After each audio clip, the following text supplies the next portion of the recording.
पापियों और पुण्य आत्माओं की यमलोक यात्रा।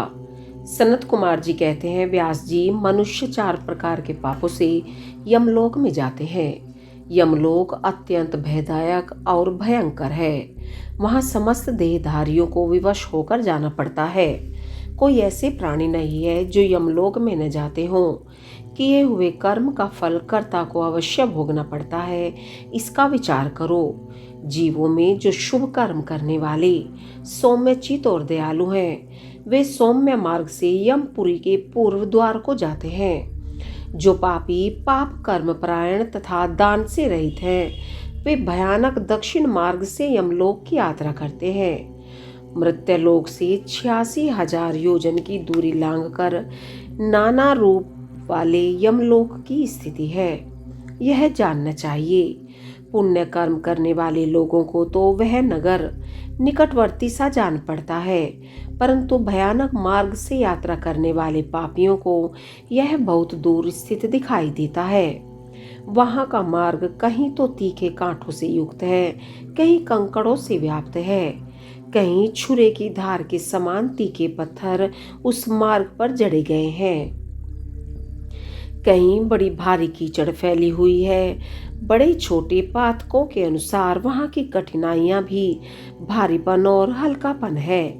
कहीं कहीं यमपुरी के मार्ग पर लोहे की सुई के समान तीखे डाब फैले हुए हैं। तदंतर यमपुरी के मार्ग को भीषण यातनाओं और कष्टों का वर्णन करके सनत कुमार जी ने कहा, व्यास जी, जिन्होंने कभी दान नहीं किया है, वे लोग ही इस प्रकार दुख उठाते और सुख की याचना करते हुए उस मार्ग पर जाते हैं। जिन्होंने पहले से ही दान रूपी पाथे ले रखा है, वे सुख पूर्वक यमलोक की यात्रा करते हैं। इस रीति से कष्ट उठाकर पापी जीव जब प्रेतपुरी में पहुंच जाते हैं, तब उनके विषय में यमराज को सूचना दी जाती है।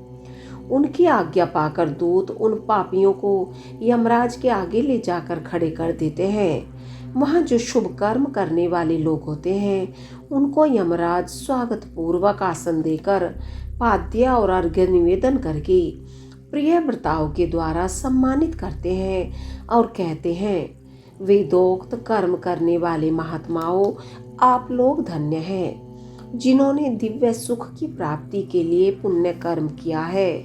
अतः आप लोग दिव्यांगनाओं के भोग से भूषित तथा संपूर्ण मनोवांछित पदार्थों से संपन्न निर्मल स्वर्गलोक में जाइए।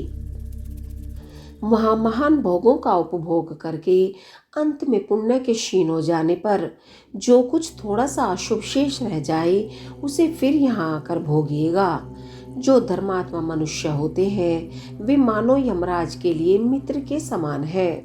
वे यमराज को सुखपूर्वक सौम्य धर्मराज के रूप में देखते हैं, किंतु जो क्रूर कर्म वाले हैं, वे यमराज को भयानक रूप में देखते हैं। उनकी दृष्टि में यमराज का मुख दाढ़ों के कारण विकराल जान पड़ता है। नेत्र टेढ़ी भौहों से युक्त प्रतीत होते हैं। उनके केश ऊपर को उठे होते हैं। दाढ़ी मूछ बड़ी बड़ी होती है। होठ ऊपर की ओर फड़कते रहते हैं। उनके 18 भुजाएं होती हैं। वे कुपित तथा काले कोयले के ढेर से दिखाई देते हैं। उनके हाथों में सब प्रकार के अस्त्र शस्त्र उठे होते हैं। वे सब प्रकार के दंड का भय दिखाकर उन पापियों को डांटते रहते हैं। बहुत बड़े भैंसी पर आरूढ़, लाल वस्त्र और लाल माला धारण करके बहुत ऊंचे महामेरु के समान दृष्टिगोचर होते हैं। उनके नेत्र प्रज्वलित अग्नि के समान उद्दीप्त दिखाई देते हैं। उनका शब्द प्रलय काल के मेघ की गर्जना के समान गंभीर होता है।